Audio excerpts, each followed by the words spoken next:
Mes bien-aimés frères et sœurs, nous vous saluons dans le précieux nom de notre Seigneur et Sauveur Jésus-Christ. Balingami bandeko na ngai mibali basi topesi bino mbote kati na kombo na nkolo Yesu Kristo. Pour tous ceux qui nous suivent en ligne, Pona bayo nyonso baza kolanda biso na nzela na internet, et vous tous qui écoutez cette prédication, pe bino banso bayo boza koyoka liloba oyo, que le Seigneur bénisse chacun. tigete nkolo apambula moko na moko. Nous commençons par la prière.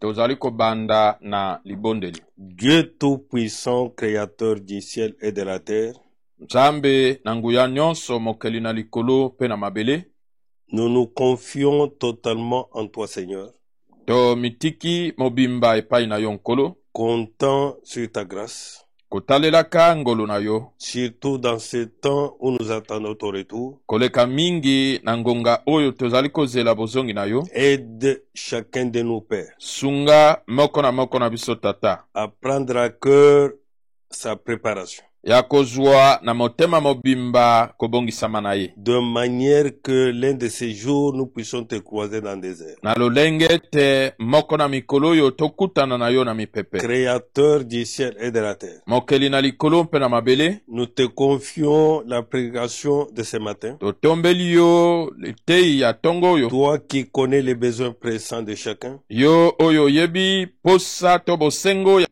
lombangu ya moko na moko. accorde à chacun, Seigneur, Pesa na moko tata, ce qui est agréable, oyo penza esengeli, ce qui est selon ta volonté, oyo ezali kokokana na mokano na yo, ce qui peut l'aider, oyo ekoko sunga ye, ce qui peut le secourir oyo ekoko salisa ye, pendant ce temps qui nous reste encore. na tango oyo etikali na biso Nous nano. te prions ainsi, Seigneur, Tobondeli oyo boyonko, dans le nom de notre Seigneur na kombo na nkolo na et biso, Sauveur pe mobikisi, Jésus-Christ. Yesu Kristo. Amen. Amen. Mais bien-aimés, nous allons prendre notre Bible, la version Parole de vie, Balingami tokozwa babiblia na biso na kobongola oyo ya parole de vie. dans Genèse chapitre 18.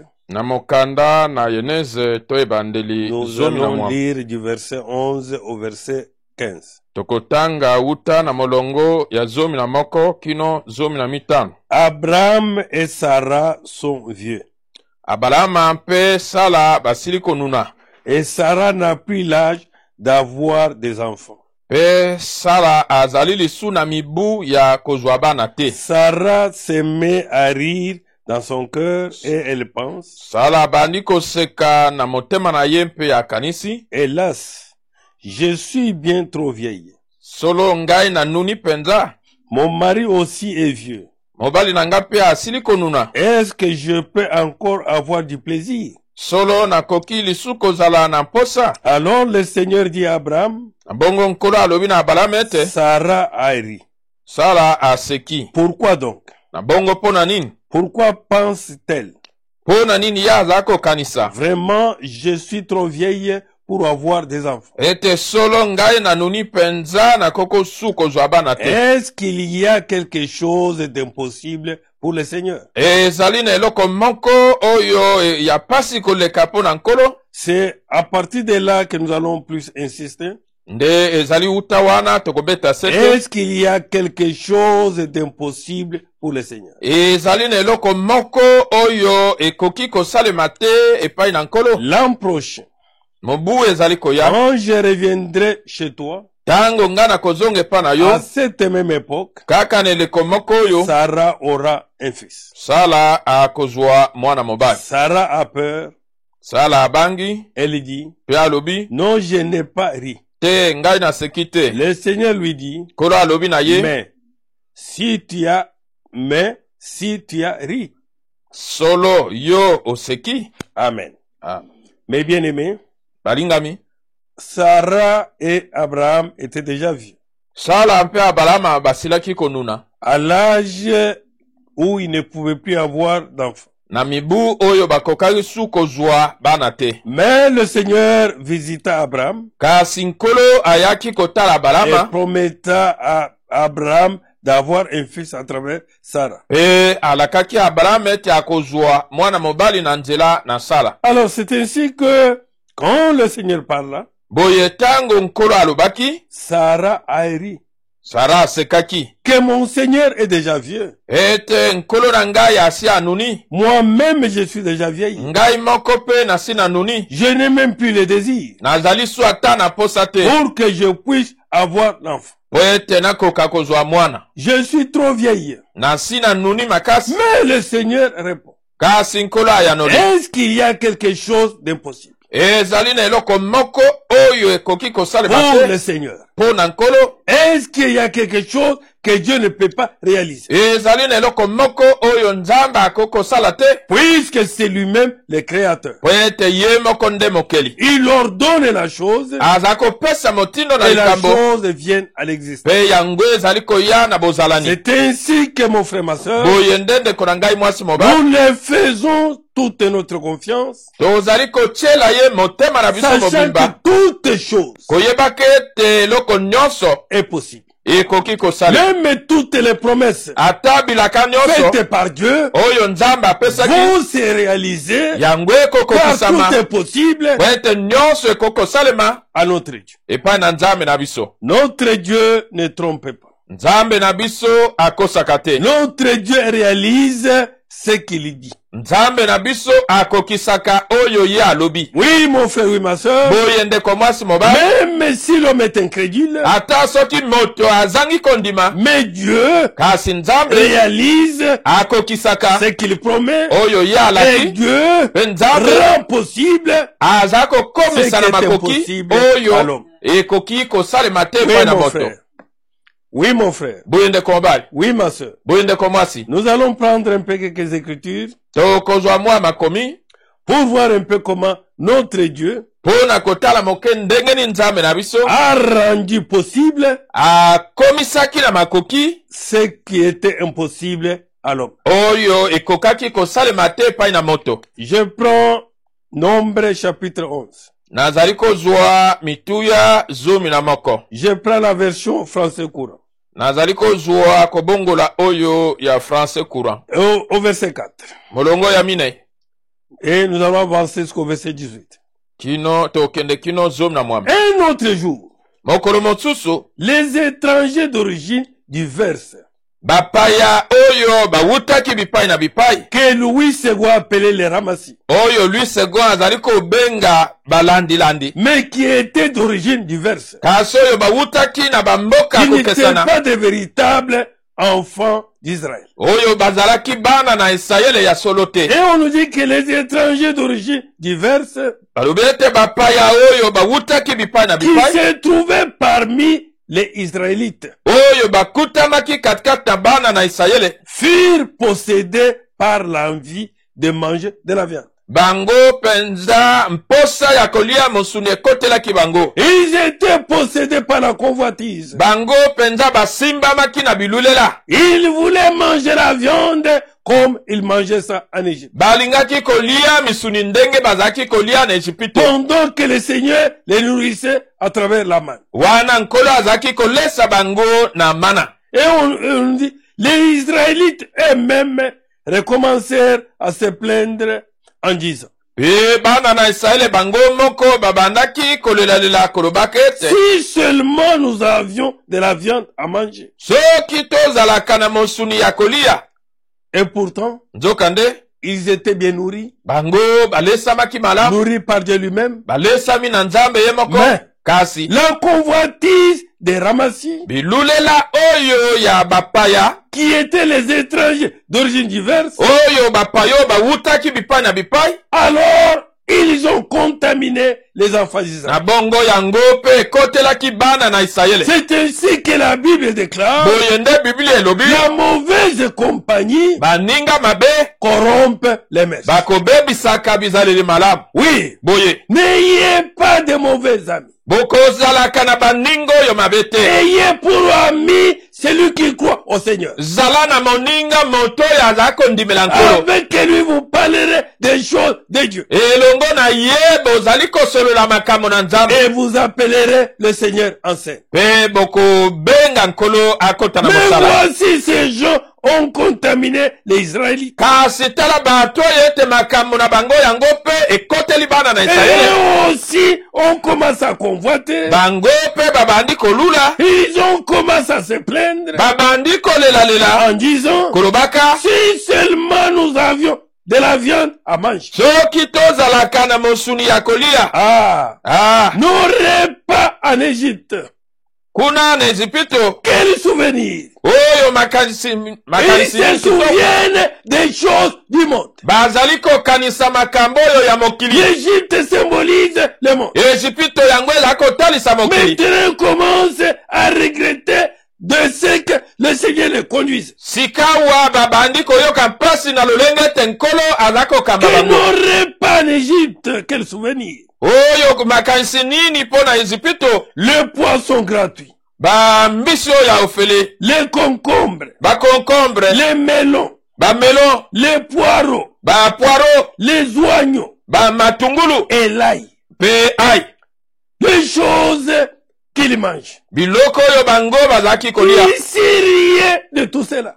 mpe bango bakanisaki nyonso wana Nous dépérissons à force de ne voir que de la manne. biso tozali mpenza tolembi komona kaka mana Et ces gens, maintenant, ridiculisent la nourriture céleste. mpe bato oyo sikoyo babandi kotiola biloko bilei oyo ya lola Que le Seigneur leur avait accordé. oyo nkolo apesaki bango Qu'ils ont été fatigués de ça. balembaki yango Oui. boye Oui, mes bien-aimés frères. boye balingami Et nous sautons. tozala kopimbwa Vous pouvez lire jusqu'au verset 9 vous-même, chez vous. bokokotanga kino molongo ya liboye epa na bino Verset 10. molongo ya zomi Moïse entendit les Israélites se plaindre, mose ayokaki bana na isirayele kolelalela groupés par famille à l'entrée de leur tente. basangani libota na libota kati na ekoteli na ema na Et bango ils sont sortis de leur tente. babimi na baema Ils ont commencé à se plaindre babandi à kolelalela l'entrée de leur tente. kati na ekuke Le ya ema Seigneur fit saisi d'une ardente colère. kolo asimbamaki na kanda monene Et Moïse, mpe mose très affligé, mpenza na mawa mingi lui demanda. alobaki na nkolo Il ete demande au Seigneur, alobi na nkolo pourquoi me traites-tu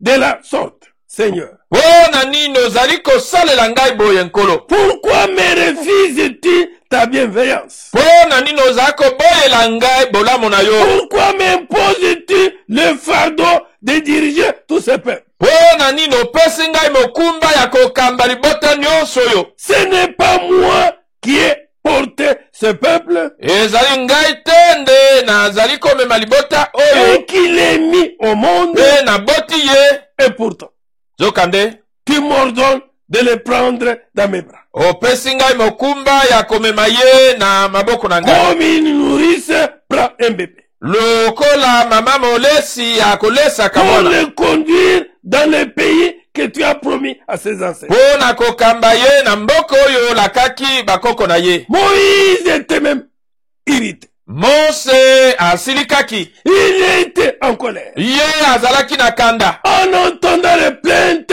des enfants d'Israël. na koyokaka bileli ya bana na Mais ces isirayele plaintes suscitées par les ramassis. mpe kolelo oyo yango ewuti epai na Les hommes et des femmes d'origine diverse. mibali basi oyo bawutaki bipai na Des bipai infiltrés au milieu d'Israël. oyo baye komikotisa katikati na Comme isirayele aujourd'hui nous avons des infiltrés au milieu des chrétiens.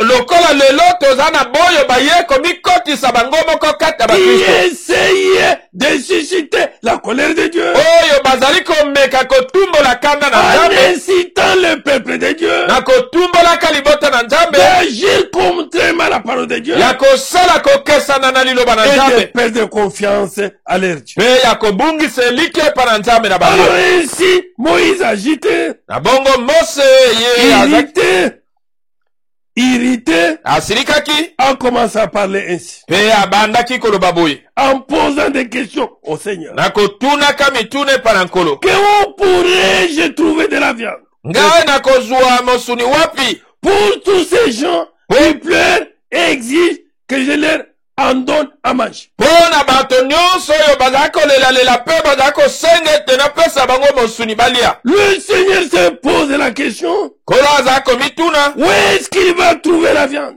ye akozwa mosuni wa pour donner à ce peuple. mpona kopesa na bato oyo Ce peuple qui cherche la guerre. libota oyo bazali koluka bitumba Qui irrite Moïse. oyo bazali kopesa mose Je kanda ne peux pas tout seul supporter les fardeaux que présente ce peuple. ngai nakoki te ngai moko komema mokumba ya libota oyo Que c'est trop pour moi. ete ezali mpenza Si tu komozito veux koleka mpo na me ngai traiter de cette manière, soki olingi kosalela ngai boye si tu veux que je puisse toujours continuer à te servir, soki olingi ete ngai koba kaka kosalela yo tue-moi boma ngai plutôt nzokande que de rester. esika natikala boye Tu me manifesteras ainsi ta bienveillance boye nde okotalisa ngai ngolu to bolamu na yo en me retranchant sur la terre. nakolongolaka ngai na mokili Et je ne serai pas témoin de mon propre malheur. mpe nakozala nzeneneke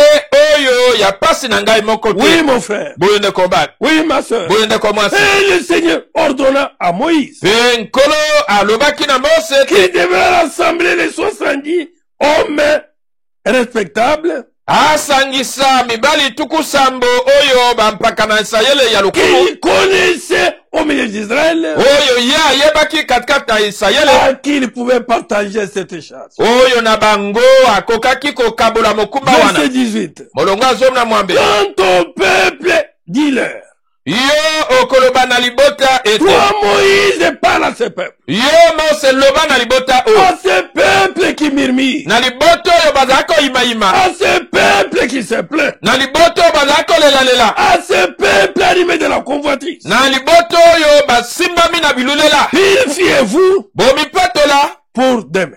mpo na lobi Vous aurez de la viande à manger. bokozwa mosuni ya kolia Car le Seigneur a entendu vos plaintes. po ete nkolo ayoki kolela na bino Qu'il puisse se purifier. po ete bamipetola Et que le Seigneur va leur accorder demain la viande. nkolo akomemela bango lobi misuni Pour qu'ils puissent manger cela. po ete bakokolia yango Puisque Dieu avait entendu leurs plaintes. po ete nzambe ayoki kolela na bango Il sait que vous avez grande envie de viande. ayebi ete bino boza na posa monene ya misuni Au point de prétendre que vous étiez bien en Égypte.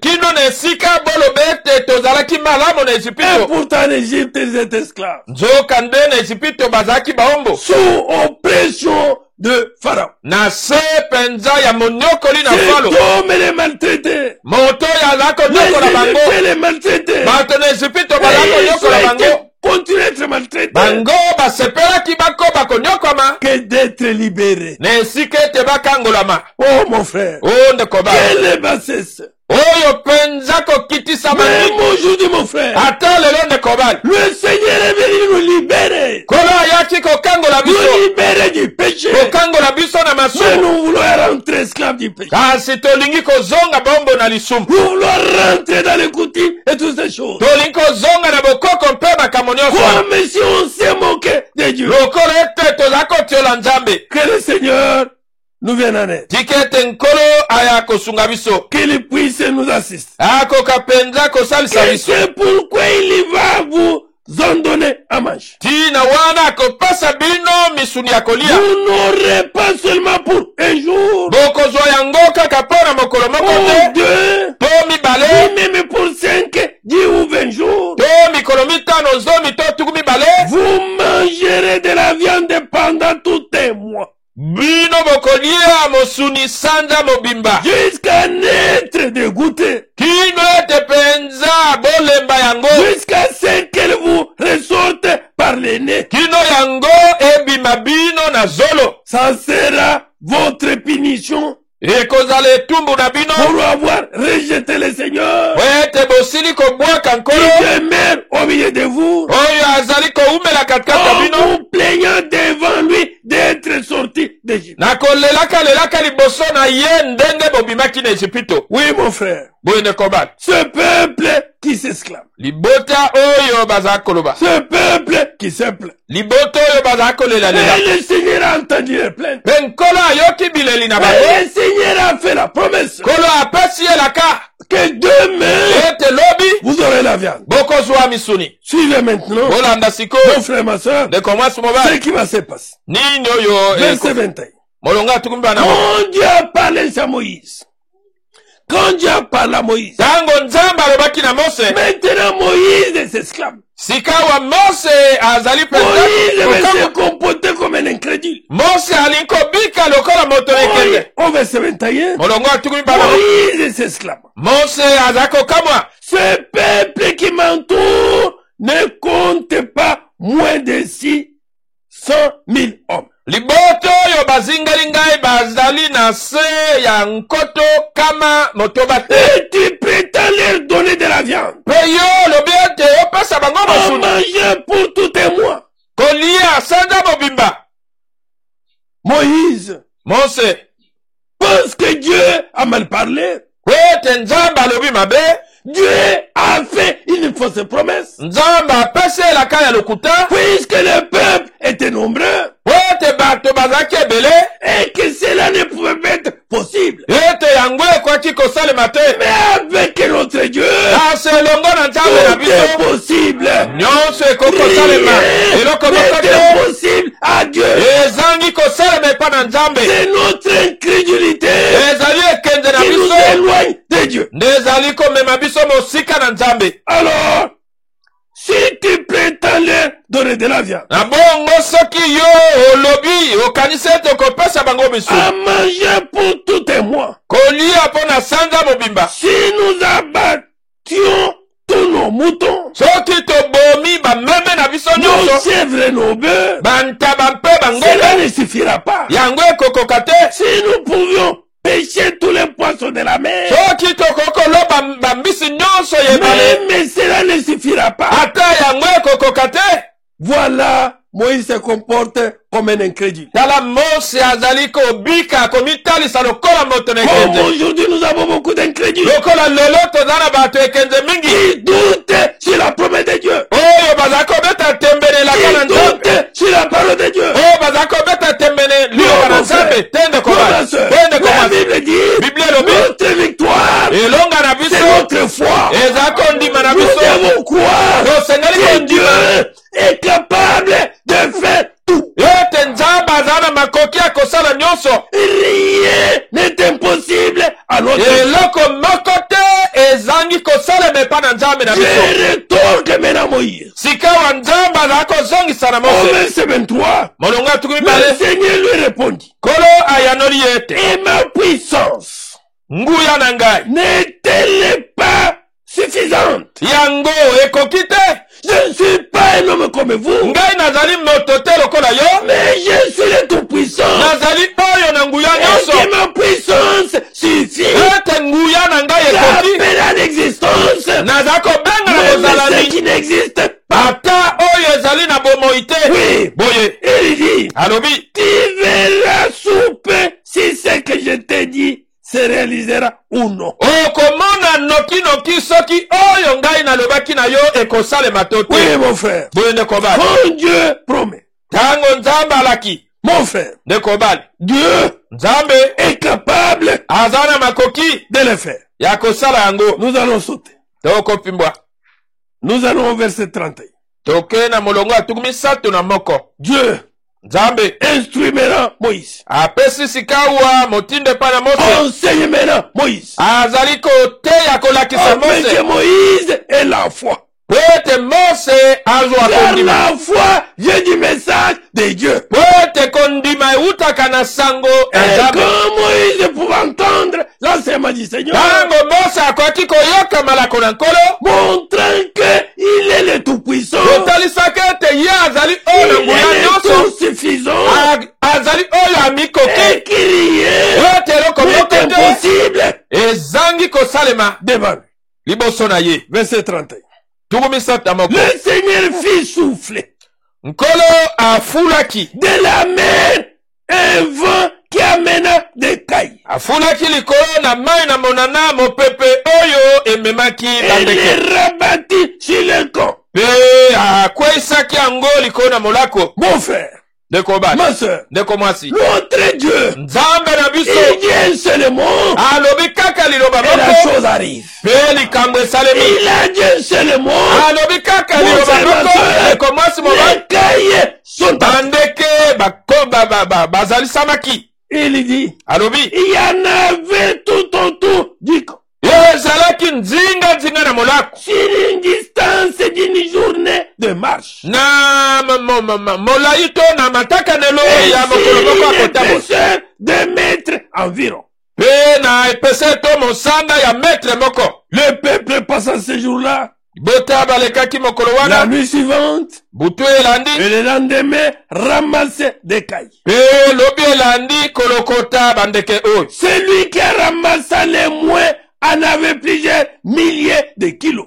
oyo azalaki kolokota moke azalaki nango bakilo ebele mpenza Ils étaient étalés autour du camp pour les faire sécher. bango batandaki yango nzinga molako mpo na kokausa yango Mais dès que les Israélites eurent planté les dents dans cette viande, kasi bobele kaka bana na isayele batiaki mino to batiaki na le monoko Seigneur s'est mis en colère contre eux kolia mosuni oyo nkolo atombokelaki bango et les frappa d'un terrible fléau. mpe abetaki bango mpenza na bitumbu On appela cet endroit Kibrot babengaki esika yango kibrot Teava, teava ce qui signifie tomber de l'envie. oyo elingi koloba ete kweya na elulela Puisque ils avaient l'envie.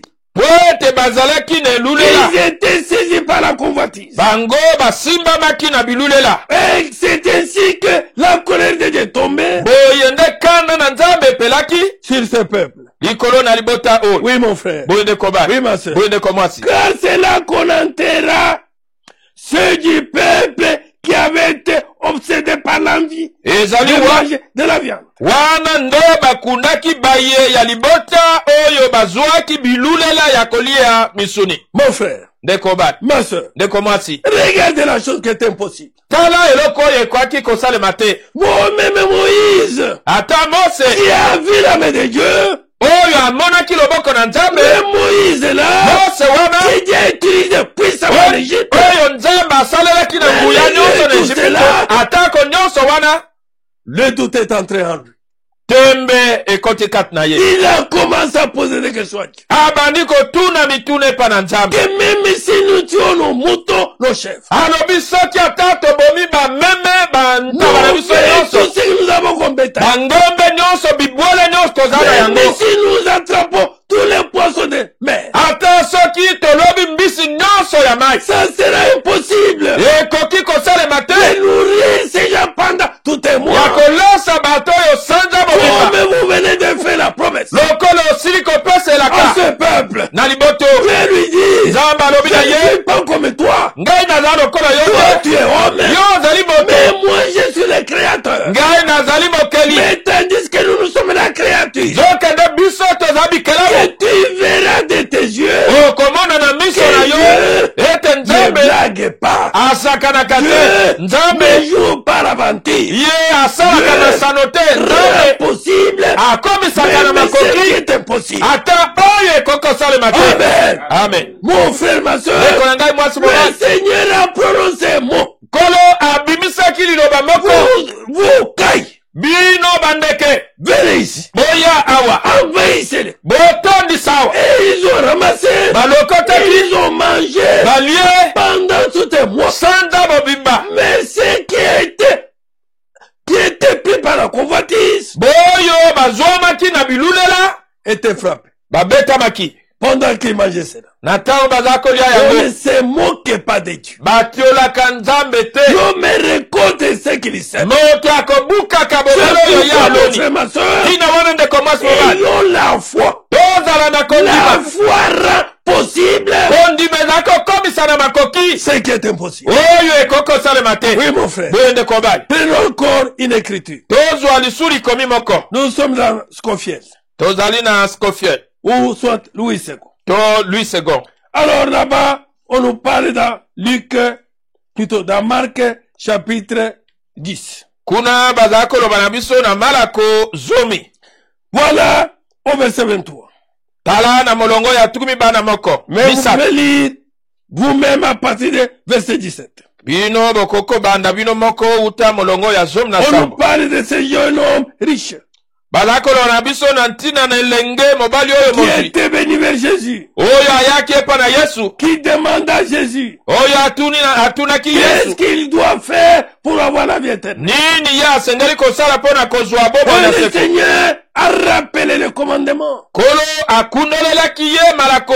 Il a dit qu'il respecte tous ses commandements. Ye alobi ete aza kotosa malako Et le nyonso. Seigneur lui dit de vendre ce qu'il avait, Kolo alobi na ye ateka oyo azaki na de yango. donner cela aux pauvres Apesa yango na babola. et de les suivre. Pe sima alanda ye. Ce jeune homme Elenge mobali oyo était touché, asimbamaki. il était inquiet Ayokaki mawa. et il l'a abandonné. Pe atikaki. Mais c'est maintenant le verset 23. Sika molongo atukumi bana misatu. Jésus regardant autour de lui, Yesu atalaki nzinga na dit ye. à ses disciples Alobi na ye bayeko na ye te. qu'il sera difficile à ceux qui ont des richesses Ete kozala pasi epai na boyo baza na bozwi. d'entrer dans le royaume de Dieu. Ya kokota na bokonzi na nzambe. Mais nous allons comprendre pourquoi Tokososola mpo na nini? les gens qui ont des richesses Bato oyo baza na bozwi.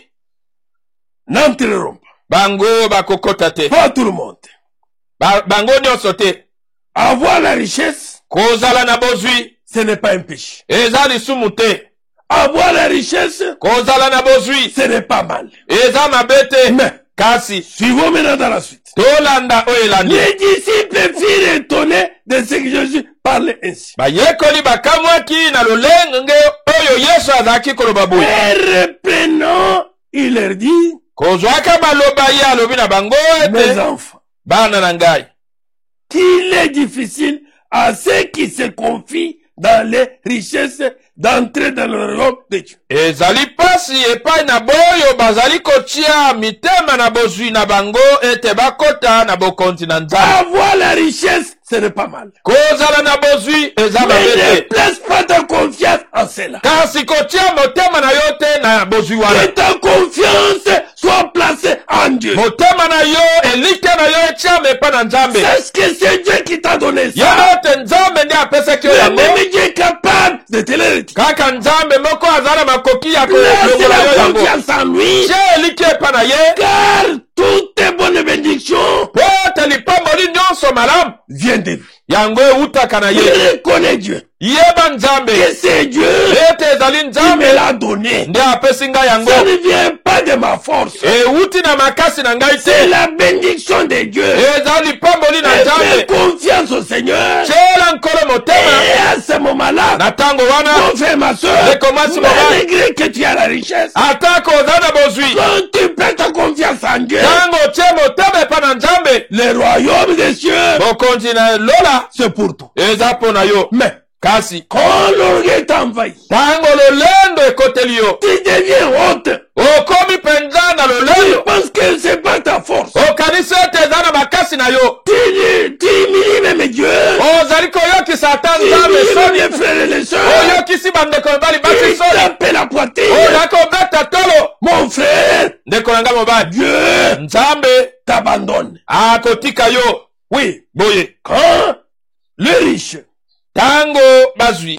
place sa confiance en Dieu, Tango mozwi atie like na ye pa na le nzambe. Seigneur Kolo sera toujours avec lui. akozala tango nyonso na ye. Au verset 25. Molongo atukumi bana. Il est plus facile à un chameau de passer par les trous d'une aiguille Ezali penza pete po na kamela kokota na lidusu ya tonga. qu'à un riche hôte, Esika na mozwi oyo na un lolendo. riche vantard, Mozwi oyo na lolendo. un riche qui place toute sa confiance dans sa richesse. Mozwi oyo aza kotia motema na ye mobimba na bozwi na Il ye. oublie même Dieu. Abosani ata Il nzambe. oublie même l'œuvre de Dieu.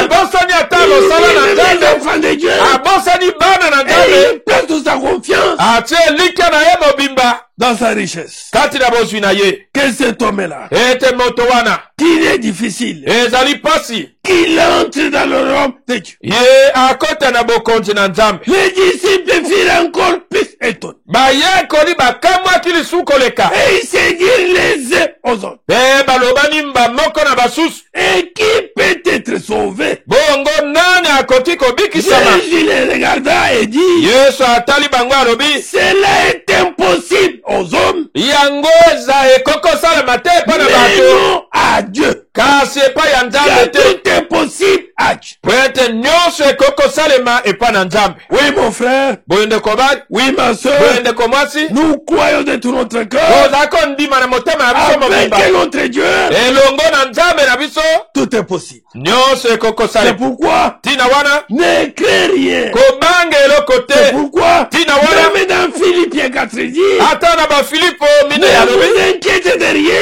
bomitungisama na En eloko toutes te choses, na makambo maso faites connaître vos besoins à Dieu. botalisa bosenga na bino epai na Mon nzambe. frère, ma soeur, ndeko mwasi mobali quand tu as la foi, ntango oza na kondima ne doutez pas. kobeta tembe te Ne regardez pas la circonstance. kotala lolenge na makambo te Ne regardez pas la grandeur de la situation. kotala monene ya likambo La te grandeur de ton problème. monene ya likambo na yo Demande à Dieu. senga epai na Si c'est nzambe dans la volonté de Dieu, soki eza na mokano na nzambe Dieu nzambe rendra possible akokomisa na la makoki chose et likambo tu wana l'auras. mpe yango okozwa yango. Oui, mon frère. boye ndeko bali Mais aujourd'hui, kasi lelo nous faisons des calculs. toza kosala mituya Avec nos calculs, na mituya na c'est biso pourquoi tina wana nous échouons. toza kokweya. Fais confiance en Dieu. shela nzambe motema Crois la parole de Dieu. ndima liloba na nzambe Crois que Dieu existe. ndima ete nzambe Et que azali le Dieu qui existe, nzambe oyo le azali Créateur, mokeli et appelle à l'existence aza kobenga na même ce qui bozalani n'existe pas. ata eloko oyo ezali te. Oui, mon frère. boye ndeko bali Oui, ma boye soeur. ndeko mwasi Ayons la foi. toza na kondima Une foi véritable kondima ya qui solo va être transmise. oyo epasamelaki Une fois biso pour toutes. mbala moko mpo na libela. Prenons Luc 1. tozwa luka ya liboso Nous sommes toujours dans la version Scofield. tozali kaka na kobongola oyo ya Scofield. On nous parle de Marie là-bas. bazali kolobela biso na ntina na maria Dans Luc 1, na luka ya liboso verset 26. molongo ya Au tuba 6e mois, na sanza ya motoba l'ange Gabriel fut envoyé partir dans une ville de Galilée appelée Nazareth. mwanze gabriel atindamaki na nzambe kati na engumba oyo ya galilaya ebangami nazarete Auprès d'une vierge fiancée à un homme de la maison de David. epai na mwana mwasi moseka moko oyo abandamaki na mobali moko ya ndako na dawidi Nommé Joseph. kombo na ye joseph. Le nom de la vierge était Marie. kombo ya moseka ezalaki maria. L'ange entra chez elle et dit, mwanze akotaki epai na ye mpe alobi je te salue, toi à qui une grâce a été faite. napesi yo mbote yo epai na nani ngolu moko esili kosalemela. Elle n'est pas pleine de grâce, ye atondi na ngolu te mais une grâce lui a été faite. kasi ngolu moko esalemelaki ye. Le Seigneur est avec toi. kolo aza na yo. Troublé par cette parole, kotungisamaka to akotaki na mokulu Marie se na demandait maloba oyo ce que pouvait signifier une telle salutation. mali azalaki komituna oyo mbote ya boye elingi koloba. L'ange lui dit, mwanza alobi na ye ne crains point, kobanga te Marie, maria car tu as trouvé grâce devant Dieu. jambi yo ozwi ngolu na miso na nzambe Comme toi aussi, lokola yo mpe toi qui crois la véritable parole, yo oyo ndimi liloba na solo toi qui prends Dieu au mot, yo oyo ozali kozwa nzambe na maloba tu as trouvé grâce aux yeux de Dieu. yo mpe ozwi ngolu na miso na nzambe. Oui. boye Des fois, tu es unique dans la famille qui a trouvé la grâce. ntango mosu ozali kaka yo moko kati ya libota oyo ozwi ngolu oyo. Peut-être vous êtes quatre dans la maison qui avez trouvé la grâce. ntango mosu boza minei na ndako oyo bozwi ngolu. Peut-être vous êtes quatre dans l'avenir qui avez trouvé la grâce. ntango mosu boza kaka mibale na balabala oyo bozwi ngolu oyo. Comme il est écrit, lokola ekomami Dieu fait miséricorde. nzambe akosalelaka Aki bosawa libe. epai na nani ye Ça ne alingi dépend pas Et la ni de kotalela celui te. qui veut, Oyo ni alingi. de celui qui court, oyo azali mais de kotima Dieu mbango seul. kasi na nzambe ye moko. Et Marie,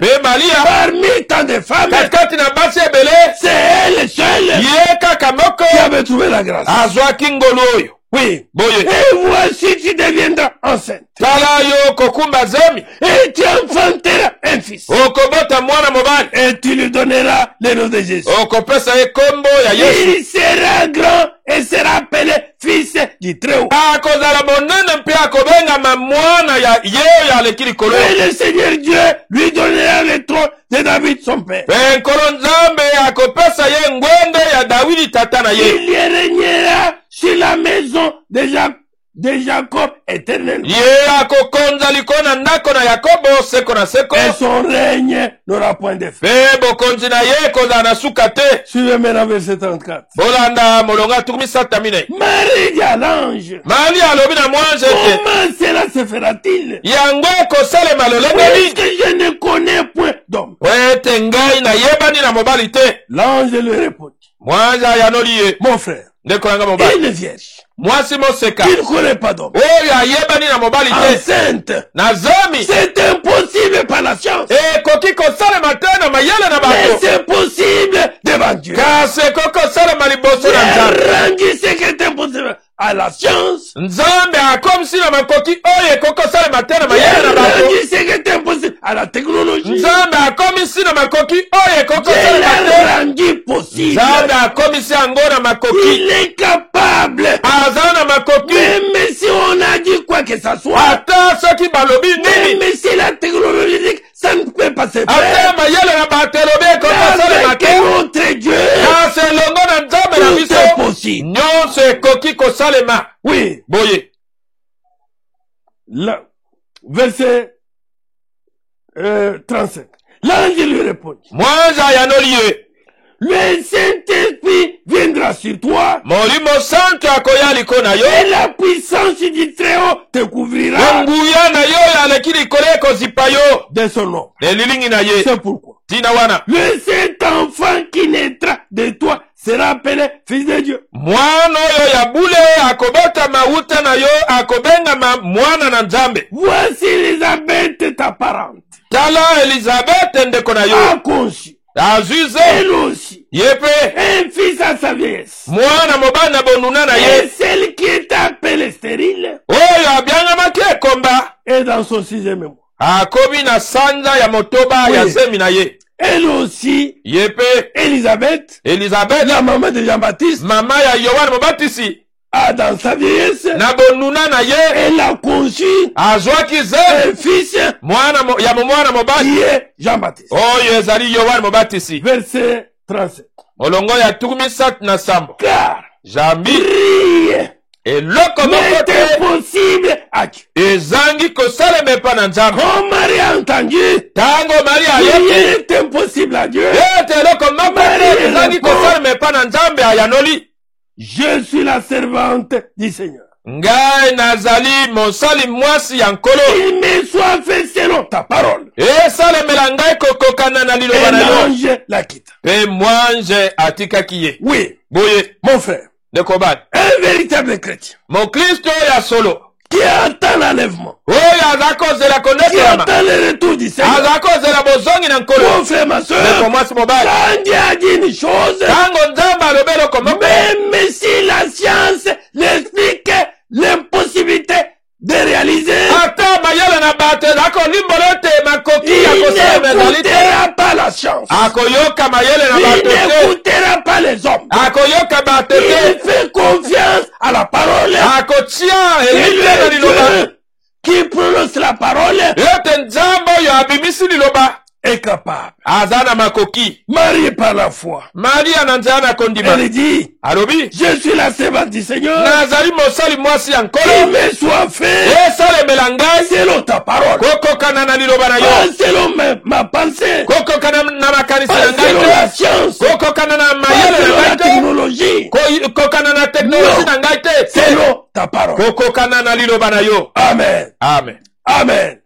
Oui, mon frère, boye ndeko bana tout est possible nyonso ekokosalema à celui qui croit. epai na oyo andimi Si nous croyons soki biso tondimi de tout notre na cœur, motema na biso mobimba notre Dieu nzambe na biso est capable aza na makoki de rendre possible ya kokomisa na makoki ce qui est impossible. oyo ekokosalema te. L'un de ces 4 matins, Moko na mikolo l'homme ne peut pas monter comme ça librement. moto akoki komata na likolo boye te. Kasi À la trompette, na koyula na mon kelelo frère, ma soeur, ndeko mwasi quand mobali le Seigneur sera dans les airs, ntango nkola koza na mipepe la pesanteur kobanda oyo ya mabele n'aura aucune influence ekozala na nguya sur te nous. likolo na biso. Dieu rendra possible nzambe akokomisa na makoki notre enlèvement. kondetolama na biso. Ne nous posons pas la question. tomituna mituna Comment te nous partirons? ndenge nini Mon frère, tokokende. ma soeur, ndeko mwasi Dieu mobali rendra nzambe akokomisa possible na makoki cela.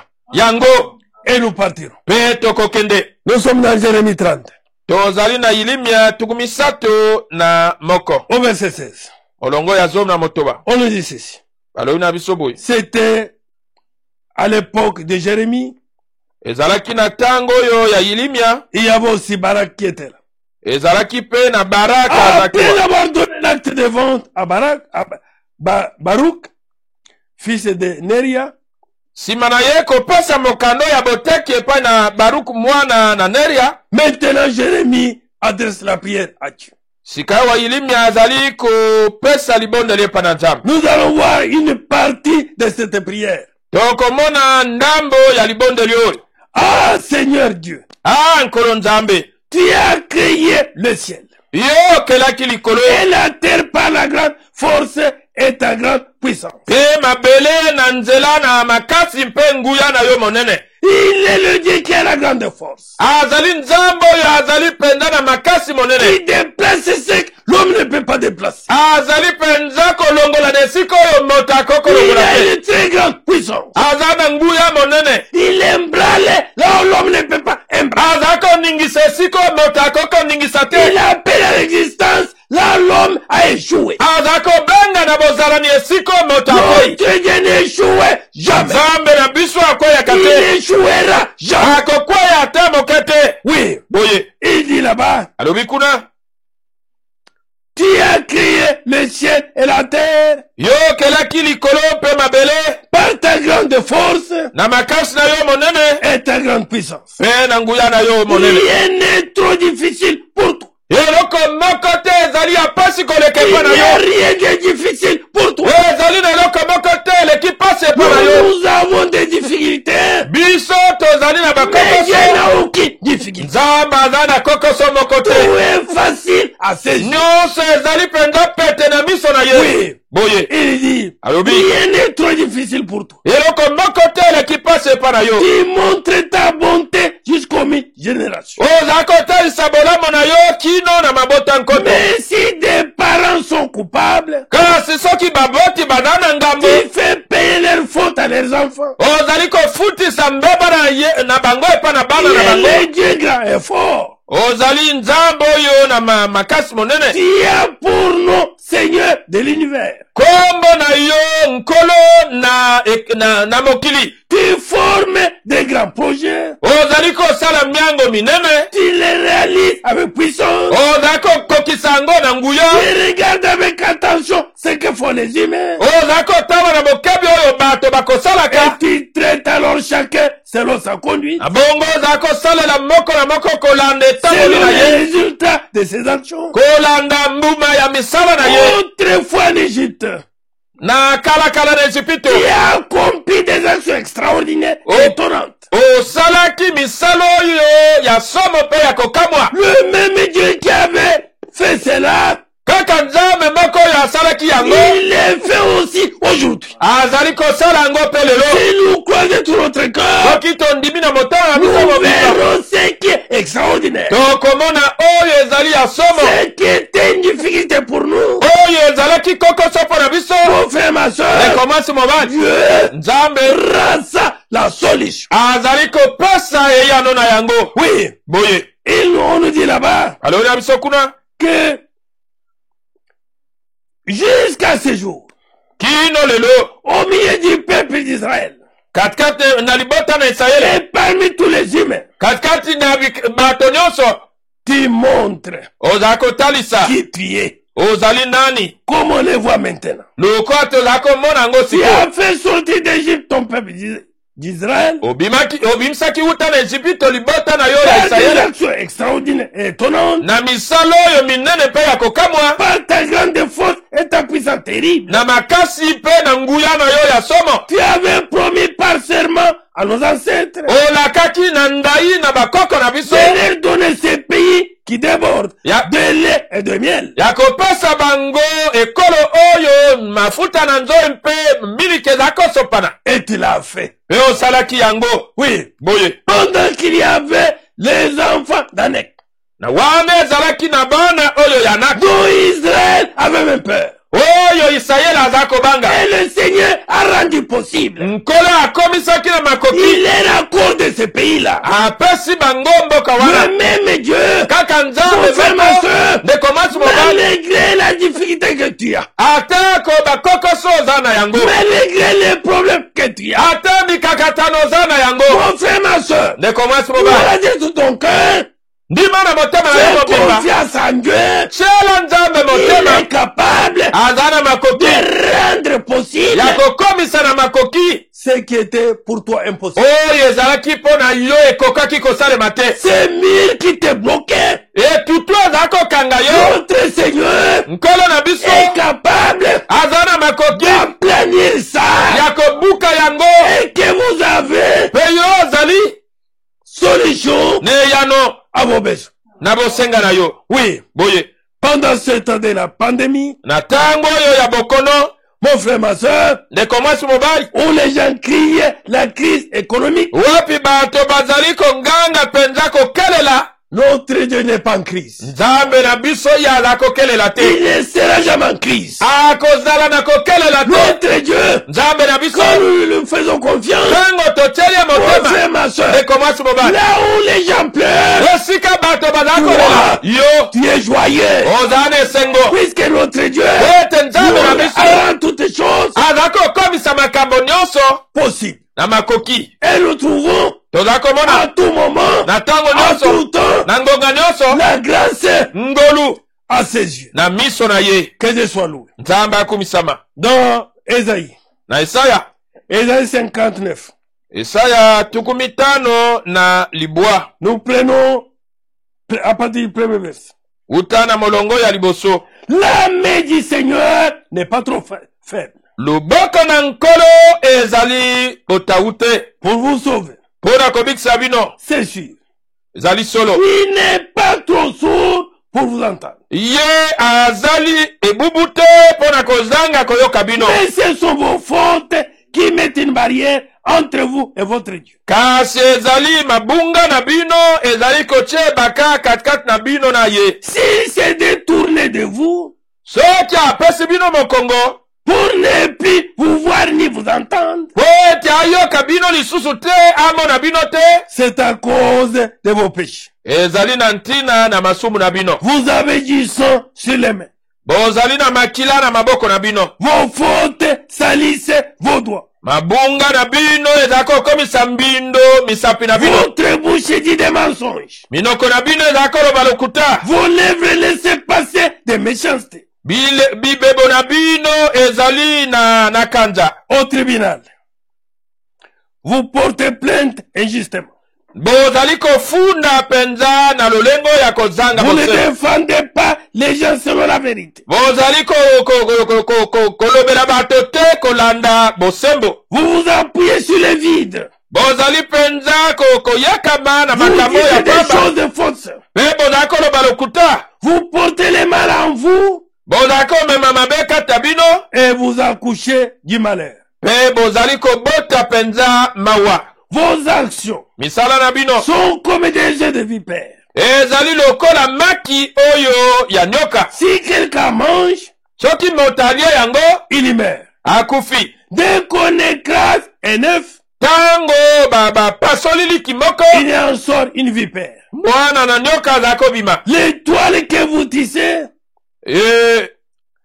l'étoile que vous tissez, Eloko oyo bozako tonga. ressemble aux toiles d'araignée. Yango ekokani na toile d'araignée. Elle ne permettait pas de coudre des vêtements. Ezali kopesa nzela te ete esona te etonga bilamba. Ni de se couvrir. to ya komizipa Et ne servent qu'à crier le malheur. yango ezali bobele kaka komema pasi Vos mains ne produisent que de la violence. maboko na bino ezali kobota kaka misala na Vos yahudi pieds courent faire du mal. bo makolo na bino ezali kotambola Vous mpona kosala êtes mabe pressés de tuer des innocents. boza na lombango koboma boyo bayebi Vous likambo ne te pensez qu'à faire le mal. bozali kokanisa kaka kosala mabe Partout où vous passez, bipai nyonso bozali kolekana c'est la violence, ezali yawuli la destruction. kobebisa Vous ne connaissez pas le chemin de la paix. boyebi nzela oyo ya kimia te On ne trouve pas les droits là où vous marchez. bazali kokuta bosembo te bisika bozali kotambola Vos chemins, nzela na bino vous les rendez tordus. ezali ya Et nyoka celui qui les suit oyo alandi yango ne connaîtra jamais la paix. ye akozwa kimia te Oui, boye prenant compte de tous ces choses. kotalaka makambo Des nyonso mensonges, lokuta mon frère, ndekoba de la méchanceté, kanza de la violence. ye makambo ya Du makasi mal et toutes ces choses, nyonso wana partout c'est les mensonges. bipai nyonso lokuta Ah, même au tribunal, partout les mensonges. ata na esambiselo bipai nyonso lokuta Le sang entre les mains. makila na maboko Le Seigneur dit, kolo alobi à cause de toutes ces choses, na ntina na makambo mon nyonso frère, nekoba nous rendons impossible ozali kokomisa mpenza kozanga makoki l'action de Dieu mosala na nzambe par cette vie indigne, na nzela na bomo oyo ebongi par te la vie du péché. na bomo ya lisumu Et c'est pourquoi ntina wana Dieu n'agit pas à notre faveur. nzambe azali kosala te mpo na litomba na Il biso ne nous rend pas justice. mpe azali kosalela biso Nous boyengebene te espérions la lumière.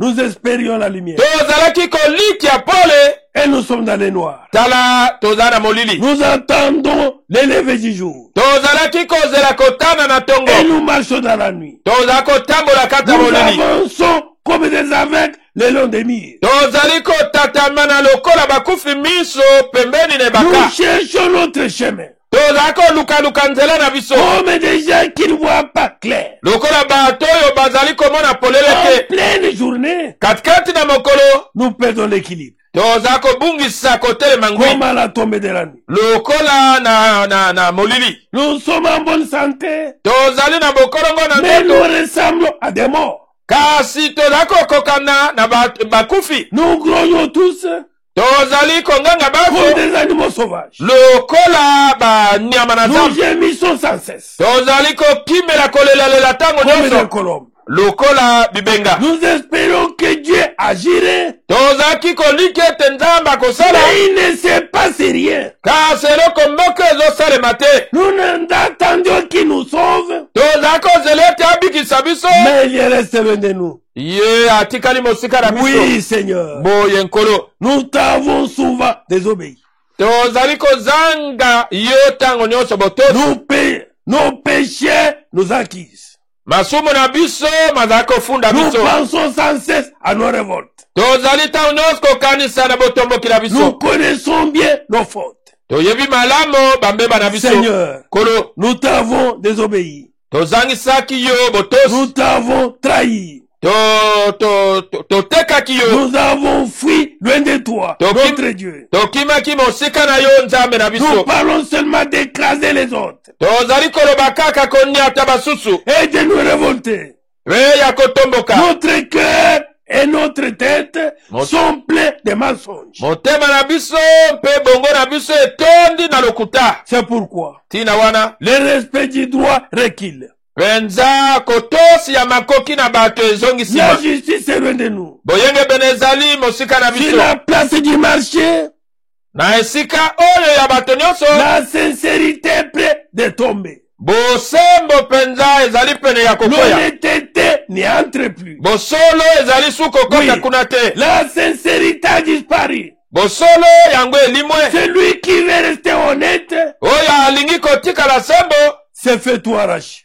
bazali kobotola ye nyonso Le Seigneur a vu tout cela. kolo amoni nyonso Il wana a trouvé que l'absence de droit était une mauvaise chose. amonaki ete kozanga bosembo ezali eloko Il mabe a vu que personne ne réagissait. amoni ete moto moko te azala Il kosala a été surpris ye que asutuki personne ne fasse quelque chose. ete moto azali kosala eloko te Alors, il a décidé d'agir lui-même. na bongo azwaki mokano asala ye Et moko c'est sa justice. mpe yango boyengebene na ye Le Seigneur a décidé d'agir lui-même. kolo azwi mokano asala ye moko Place toute ta confiance en lui. tia elika na yo mobimba kati na ye Ne te confie plus dans l'homme. kotia lisu motema epa na moto te Confie-toi en lui. yo tia motema epa na ye Qui lui a donné la force. nani apesi ye makasi Il a mis la justice ye atie boyengebene comme un vêtement lokola de elamba combat.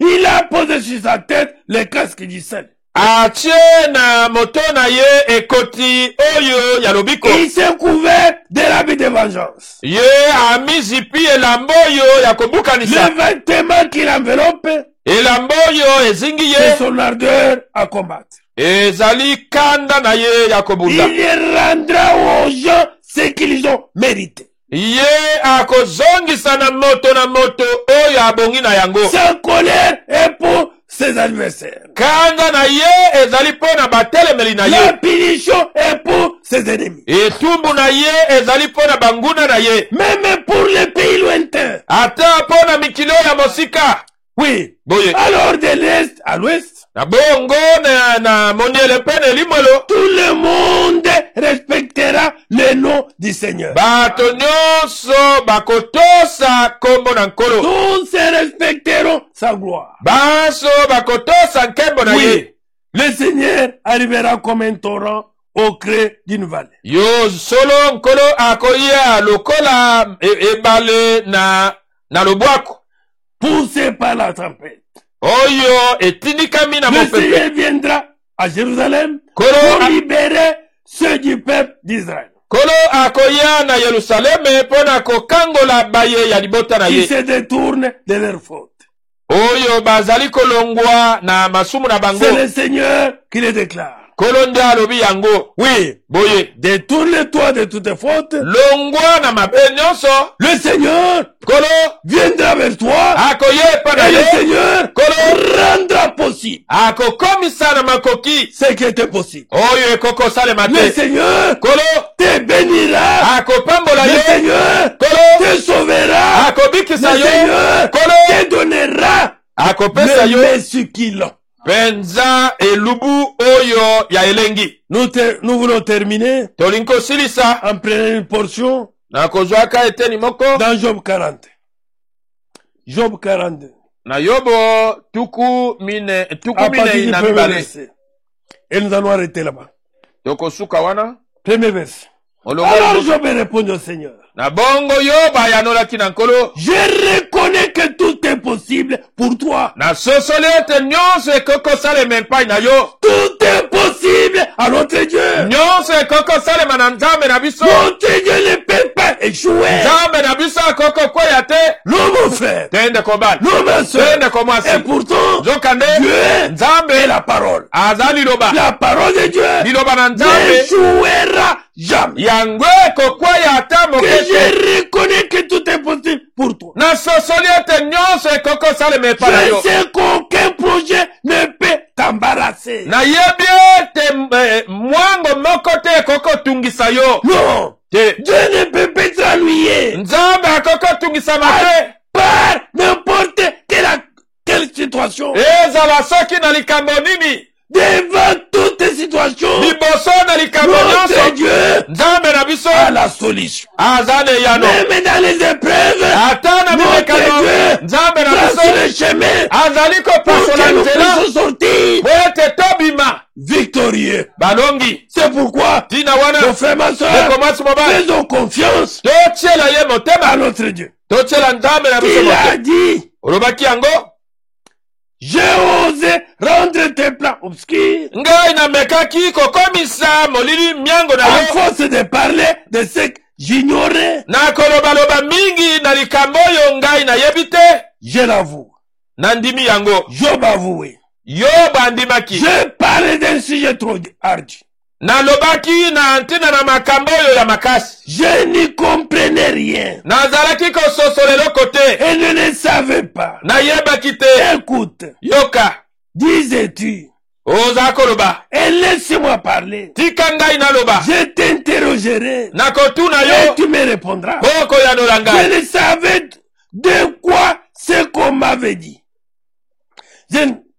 Je ne savais de quoi ce qu'on m'avait dit. Nayebaki te oyo bazaki kolobela ngai. Mais maintenant, Kasi sikoyo. c'est de mes yeux que je t'ai vu. Na miso na ngai na moni yo. Il entendait les gens parler. Aza koyoka bato koloba. Comme nous entendons dans le réseau, Loka toza koyoka na barezo. une voix de mensonges, Nzelo ya lokuta. où il y a beaucoup de mensonges. Wapi lokuta ezali mingi. Nous écoutons dans la rue, Toza koyoka na balabala. nous écoutons par-ci par-là, Toza koyoka bipai na bipai. des choses qui ne sont même pas vraies. Makambo oyo ezali pe solo te. Et nous commençons à nous effrayer. Tobandi kobanga. Oh, avec cette pandémie, Oh na bokono oyo. si ça tombe sur moi, Soki ekwei liko na je ngai. vais partir. Nakokende. Qui a peur? Oza Mon frère, kobanga. ma soeur, Nekomasi mobali. rien ne t'arrivera. Eloko moko Si te kokomela yo. Dieu ne l'ait ordonné. Soki nzambe apesi nzela Fais te. confiance au Seigneur. Tiela nzambe Crois de tout motema. ton cœur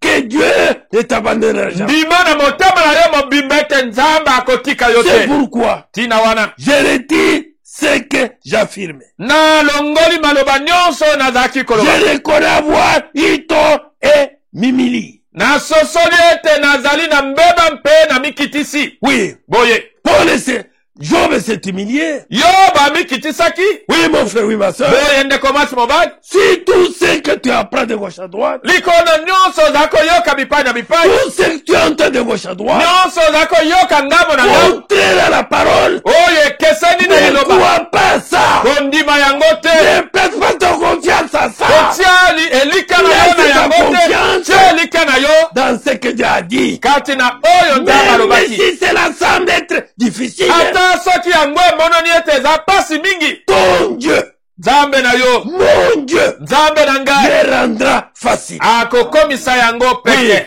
c'est pourquoi, Tina wana. en arrêtant mon frère, ma soeur, Na kosilisaka ndeko na ngai mwasi mobali. nous disons Tolobi. tout Nyonso. est possible. Ekoki kosalema. Avec Dieu, Elongo na nzambe. il n'y a rien Eza na eloko moko te. d'impossible. Oyo ezali ya pasi koleka. Oyo ezangi kosalema epa na nzambe. Na elobeli moko. Notre Dieu Nzambe na biso. rend possible Aza kokomisa na makoki. ce qui est impossible. Oyo ekoki kosalema te. Quand tu es devant une situation impossible, Tango oza na liboso ya likambo moko ya pasi. tu es devant une situation redoutable, Liboso na likambo moko ya somo. ne crains pas. Kobanga te. Place confiance en Dieu. Tia eliki epa na nzambe. Le Seigneur Nkolo rendra possible. akokomisa makoki likambo Que Dieu wana. vous bénisse. Nzambe apambola bino. Nous allons prier. Tokobondela. Dieu créateur du ciel et de la terre. Nzambe mokeli na likolo mpe na mabele. Nous venons devant toi avec ta parole. Toye liboso na yo elongo na liloba na yo. Nous la croyons. Toza kondima yango. Nous croyons que c'est toi le créateur. Tondima ete yo nde mokeli. C'est toi qui appelles à l'existence, Yo nde oza kobenga na bozalani. même ce qui n'existe pas. Ata oyo ezali te. Père céleste, Tata na lola. tout ce que tu nous demandes, Nyonso osengi na biso. c'est d'avoir la foi. Ezali ya kozala na De kondima. croire que Dieu existe. Ya kondima ete nzambe azali. De croire que Dieu est présent. Ya kondima ete nzambe De azali awo. croire qu'avec notre Dieu, Kondima ete elongo na nzambe na biso. nous sommes plus que victorieux. Tozali koleka balongi. Et que notre Dieu Ete nzambe na biso. n'échouera jamais. Akokweya ata moke Oh te. Seigneur notre Dieu, Oh nkolo nzambe na biso. aide chacun d'entre nous Sunga moko na moko na biso. pendant ce temps Na tango de vivre selon ta foi. ya koblika kokokana na liloba na De yo. te prendre, oh mon Seigneur. Ya kozwa yo na maloba De nkolo. croire à toute ta parole. Ya kondima liloba na yo mobimba. Seigneur, Kolo jette ton regard bwaka miso na yo. devant ces amis humiliés. Likolo na baelimo oyo esokemi. Que tout celui qui est en difficulté, Tika ete nyonso oyo azali na kokoso. qui est dans une situation complexe, Azali na likambo moko ya pasi. qui n'a pas l'issue, Oyo azangi eyano. qui a placé la confiance confiance en toi. atie like na ye epa na yo. Ouvre la porte. Fungola ekuke. Oh Dieu, O Nzambe, rends possible la chose. komisa na makoki likambo yango. Accorde-lui ce qu'il faut. Pesa ye oyo esengeli. Tiens-le par ta main. Simba ye na loboko na yo. Secours le Père. Sunga ye tata. Et qu'il crie. Yanganga. Gloire à Dieu. Kembo na Nzambe. Avec mon Dieu. Elongo na Nzambe na Tout est ngai. possible. Nyonso ekoko salema. Bénis ton peuple. Pambola libota na yo. Bénis tes enfants. Pambola bana na yo. Bénis tes rachetés. Pambola basikola mina yo. Assiste-le. Sunga bango. Au nom de notre Seigneur Na koma na kona biso. et Sauveur Be mobikisi. Jésus-Christ.